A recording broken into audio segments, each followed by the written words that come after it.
Hi again, everyone. I'm Ollie Matthews. This is the Narcissistic Resistance, and this resistance video is a sponsored video sponsored by Anonymous for Rebecca. And here's Rebecca's story.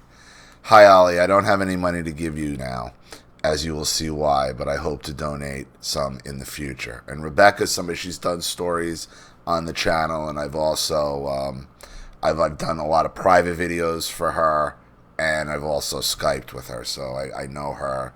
I know her very well and her story. I realize that you were right. I'm not attracted to my husband. And Rebecca also is adopted. She's and also Orthodox Jewish. I realize that you were right. I am not attracted to my husband. I am thinking a lot about exposing narcissists and how it will make everything more clear, and I decided to do so. It's funny because only now, after I ask for a divorce, does my husband turn on me. He goes back to his family and talks to them every day, mainly saying bad things about me. I wanted to move to Canada to live near my biological parents, but he doesn't let me because he wants to see our daughter. And that's understandable, Rebecca. I wouldn't want to be that far away in his situation either. I mean, I wouldn't want my daughter at this point, if you could work it out, to be that far away. You know, that's not really fair to him. He should have some sort of say how far away you live. But you're going to have a difficult time getting a divorce because he is ingrained in, the Orthodox culture, and he's dependent on his family. He's very dependent on his family, and he doesn't want to cut that cord. And he sees his family the same way as he sees you. Safety nets.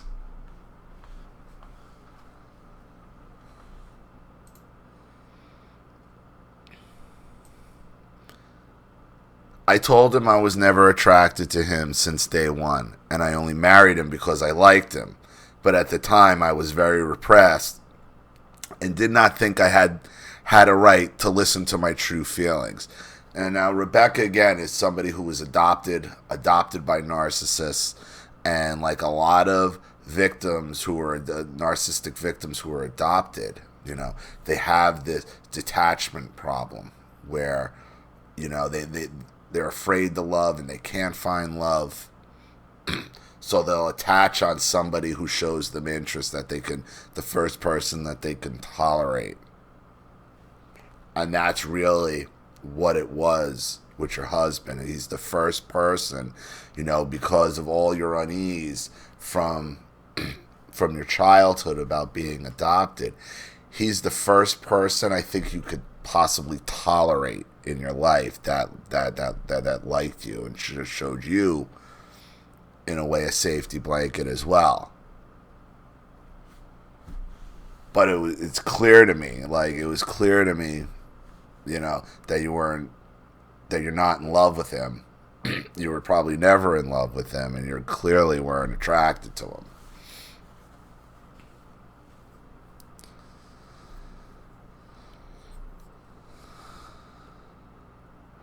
I told him I was never attracted to him since day one and only married him because I liked him. But at the time, I was very repressed and did not think I had the right to listen to my true feelings. He becomes furious and blows up at me when I say this and says I'm lying and want to run away from my problems and that I should try to work it out because I chose to marry him. See, there's a lot going on in that statement. It's a hard thing for him to have to swallow. To be told I was never in love with you, I was never attracted to you. He doesn't want to believe that, and it's a hard thing, and it's a hurtful thing. It's true. He has the right to know at this point, but it's not a crazy reaction from him. I mean,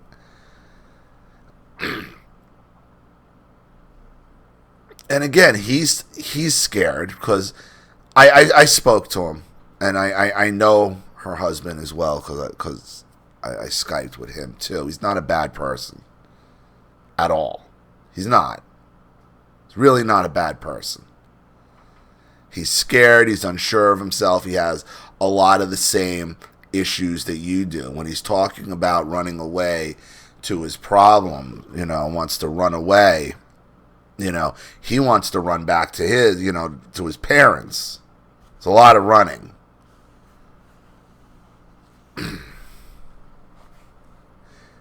He wants to kind of, by staying married to you, in essence, he's the one doing the running. He's running away from his fears. He's running away from his own independence. He's the one actually doing the running by staying, as crazy as that is. And again, he's not a bad guy. I'm like, I don't want, he's not a bad guy. He's really not. He's a very nice guy. And I know you don't want to hurt him. I'm sure of it. But I know how you feel. I've known how you felt for a while. I could see it. And Rebecca got married again very young. I think she got married at 21. I think she might only be 23 at this point. She's very young.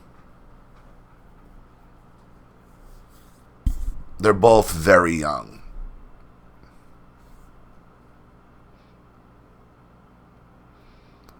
I feel trapped and became angry when he says this because I feel like I have no free choice to do what I want.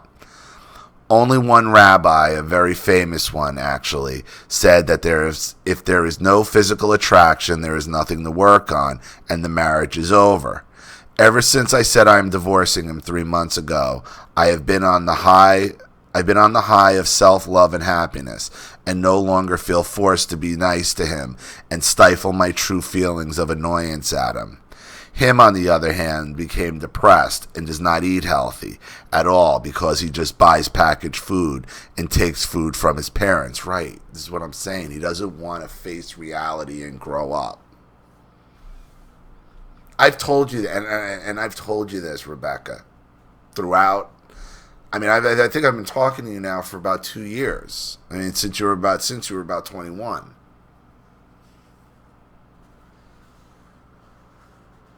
I told you this repeatedly. You guys are so young. You're young. And you're 21. You have a baby. You're young. This is a time where, legitimately, you should be having a good time. You should be out having a good time, enjoying your lives, okay?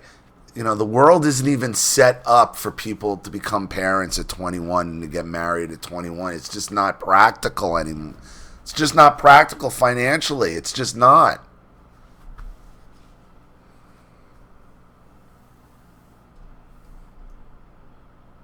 And you obviously want to see, and here's the thing. You're not attracted to him. You're not in love with him. Okay, you want to move on. But you don't want to see him depressed and eating unhealthy and dependent on his parents. You have to get him to understand by staying together, he's actually the one doing the running. Because neither one of you are particularly happy. And he's a smart guy. He's not a dumb guy. He could succeed. He could succeed whatever he wants. He doesn't seem lazy or unmotivated in that way.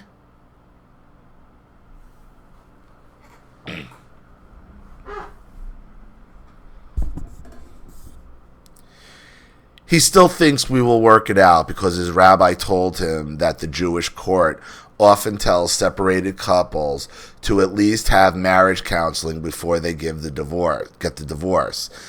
And we did not officially have marriage counseling. We did do therapy together to try to figure out our issues with attraction, but it did not help. How do you have therapy on it? You're either attracted to somebody or you're not. There's no therapy for that.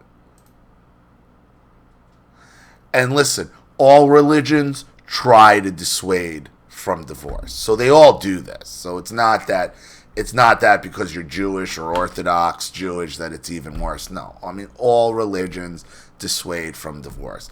And if you're, if you're heavily, whether you're heavily Catholic or Muslim or Buddhist or Christian, if you're going to seek guidance through your church, the church's stance is always going to be to work it out.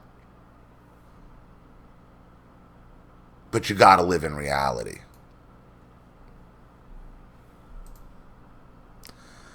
I am frustrated and cannot wait to get my divorce. However, since I do not work, I'm relying on him and my family for money, and I'm having a hard time securing an apartment because they are all against the divorcing and think that wanting to get divorced because of non-attraction is immature. It's not, you don't want to be in the marriage, and this is and you're dealing in a religious structure that's always going to dissuade against divorce. And you're also in your sect of Judaism, where it's group mentality. It's group mentality, and they're very good. They're very good at alienating the person to get them to do what they want.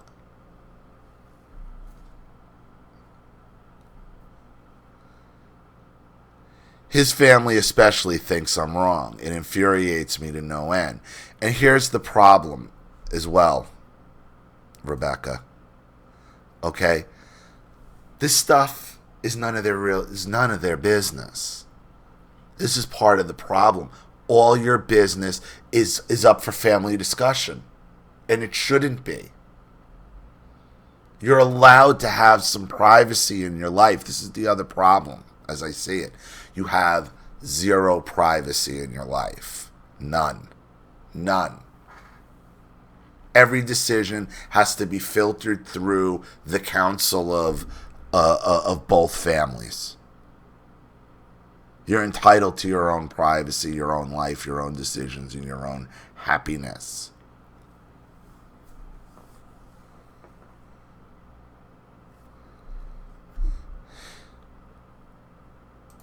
This infuriates me to no end. People think I cannot leave my marriage because of our 2-year-old daughter that we have. I believe she will be happy knowing that she has a happier mother. My mother thinks I will not be able to support myself, even though I have already found a job and a daycare, and she says that because I can't agree with her and stay married. That means I can't hear other people's sides and will get angry at other people too fast. She also thinks I am too sad about my issues from being adopted and cannot be stable. And having a kid of my own brought all this anger. I know that I was hurt inside way before my baby, and now I am more truthful and a good parent. And I've seen you with your daughter. You're a very good mom. You're young and all this. And look, what your mother is doing here is gaslighting you and tearing you down to keep you under control. I've talked to you. You're a smart girl. You're smart. You're articulate. You're put together. You can write. There's no reason why you can't succeed. None whatsoever. None. Do you have issues from being adopted? Yeah. Do you have anxiety issues when you get challenged sometimes? Yeah. Is it anything that is going to disqualify you from being successful or anything you can get past? Absolutely not. You're 23 years old. You got married at 21. Married and had a baby at 21. No, there's no reason why you can't. There's none. Other than them trying to get in your head and tell you can't. It's not going to be easy getting a divorce. It's not. Because he doesn't want it, and he's going to have the support of both sides of the family. And you know how it is. You know how your community operates when they want to get something that they want. When they're They all coalesce and they all gang stalk. You know this.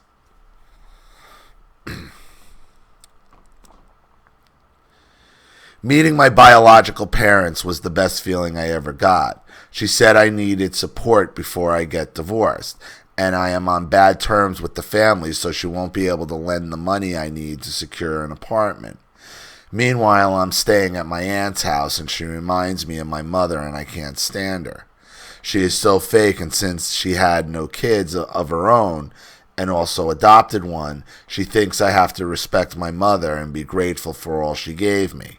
She lent me money to visit my biological parents, but only so I should come back, only so I could come back happy and get healing so I can rejoin the family. I was crying for hours yesterday because I just hate how they all repress true feelings and think if they give enough money, their kids will love them. Right? They're trying to just look. I've been telling you this. Your culture, they want to sweep it all. Everything is sweep it under the rug. Sweep it under the rug. Don't act like it's not there.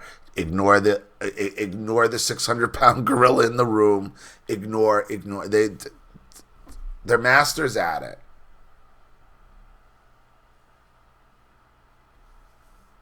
What did I tell you in one of the private videos? That you have an opportunity to be the new Moses. That you have the opportunity to take a lead in your culture and your religion for change. To be an activist, to be somebody who starts changing some of the repressive things, to open it up to certain issues.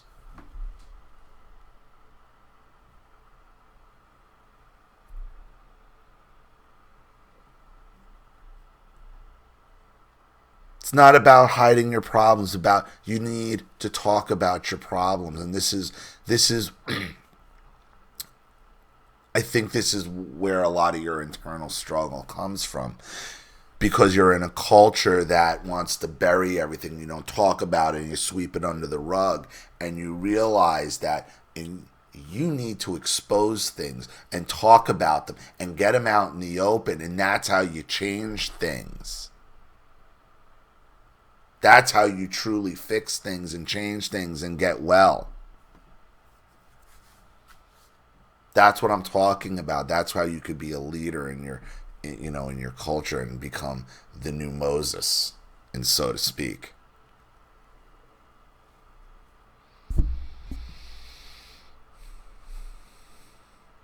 My adoptive mother now does not want to help me because she says I do not have a good relationship with her, yet claims she is not trying to control me and only wants me to be healthy. I say if she really wanted me to be healthy, she would be kinder to me. My husband used to support my parenting and was happy that my daughter was so securely attached to me, but now he is snarky and calls me evil to her. He also says I will drop her like I dropped him because I don't know how to love. I feel stuck now. I met a new guy that I'm actually attracted to, and he is the only one who keeps me going and happy. He wants to marry me and praises me all day. Look, Rebecca, too soon. Too soon. Too soon. Too soon. I'm telling you. Too soon. It's new. It's no. Too soon. Sounds like you're out of the house and you're separated. And if you're intent, I don't necessarily have a problem with you seeing other people. I don't. To be talking about marriage, you're going to fall into the same trap you're trying to get out of. You haven't even gotten out of this trap yet you're going to... Too soon. Listen. You're going to have... There's a certain part of your life that's going to be gone at this point because, you have a daughter and you're going to have that main responsibility. Okay, but looking to jump right back into another marriage... It's okay to be single for a while, Rebecca. It's okay. It's okay. Now, that might be some sort of problem at your age with a child in your culture, but this is what I'm talking about. where you start enacting changes, and you're the new, you become, like what I told you in one of the private videos, the new Moses. It's not easy. I think Moses, the one thing I know, like, and I'm not overly religious, but the one thing I know about Moses' story was, it wasn't easy being him. It wasn't an easy one. It wasn't an easy life. And you got a lot you want to say, you got a lot you want to get out, you got a lot you want to do that is counter to the religion. But you don't want to leave your religion. I'm not suggesting you do. But you can enact change in it. And that's part of your issue. But like jumping right into another marriage, for whatever the reason, whether it be religious or because, you haven't figured this out in your head that you're going to get locked down into the same situation, is the wrong move. Too soon. Too soon. He says he never talked to anyone as much as me. He seemed to get me better than anyone else I know. He loves me because of how much I care about my toddler. I care about him too, and I feel safe and understood. Hopefully everything works out and I will end up marrying him when I can. Just don't jump into it so soon. It's nice, I understand, because you're with somebody you're actually attracted to. But you're going to find in life there are going to be more than one person that you're going to be attracted to. And just because you're attracted to somebody in one moment doesn't mean in a month you're going to be still attracted to the same person. And jumping right into another marriage, you're already finding out how hard they are to get out of in the first place. Thanks for listening and exposing narcissism. All the best, Rebecca. Well,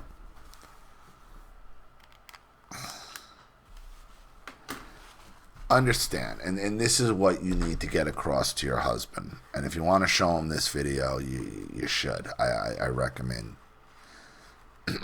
I recommend you do. Okay. Here's what I would say to you and to him. Okay. You're both running. You think she's running, or you think you're both running by staying in the relationship, because neither one of you are going to reach your potential. She's not. Look, she's not. She got married. You guys got married too young for the wrong reasons. Okay, and the marriage, honestly, is a hindrance. It's not. There's no therapy. There's just no therapy to make somebody attracted to somebody. There just isn't. There just isn't. And it's clear Rebecca doesn't want to hurt him. Still, as a human, cares for him. As the father of his daughter, cares for him. Okay? But the marriage isn't there. It just isn't. I mean, I watched them interact. It's not. No matter how, you can't force it. You can't. And what I saw was two decent people who got married too young for the wrong reasons, and tried to live the married life. And society just isn't set up for two 21-year-olds to get married and immediately have a kid. It's just not. And especially not living, in the Northeast where they're from. Okay? So what I want you guys to understand is, okay, by staying in the marriage, you're actually running from your problems, as crazy as that might sound. So I hope that helps, and I hope, coming from me, if he does see, you understand I'm not coming from a bad place with this. I've dealt with you guys for a while now. So, I hope you guys can work it out and do what's best for your daughter, who's just a beautiful baby. She is a beautiful baby and very cute. So I hope that helps. Thank you to Anonymous for for the for sponsoring, and thank you to Rebecca for writing in. I really appreciate it. Thank you to everybody watching. Please leave any opinions or advice in the comment section below. And again, if you want your story read on the channel, you have a topic you'd like me to cover, a narcissist you'd like to expose, you'd like to set up Skype, a phone call, have a private video made, or a Facebook live chat, or you'd like to sponsor a video like this for someone who needs help and can't afford it, or just make a contribution to the channel in general to keep it supported, growing, and successful, because this channel survives 100% on contributions from all of you. Without you guys, all this goes away. So if you like what you see here and you want to see more videos like this, you know what to do with the PayPal and email links in the description box. Also, please like and share this video wherever you can. Subscribe to my channel if you haven't, and be sure to click the subscription bell to be notified of all my video uploads. I'm Ollie Matthews. This has been The Narcissistic Resistance.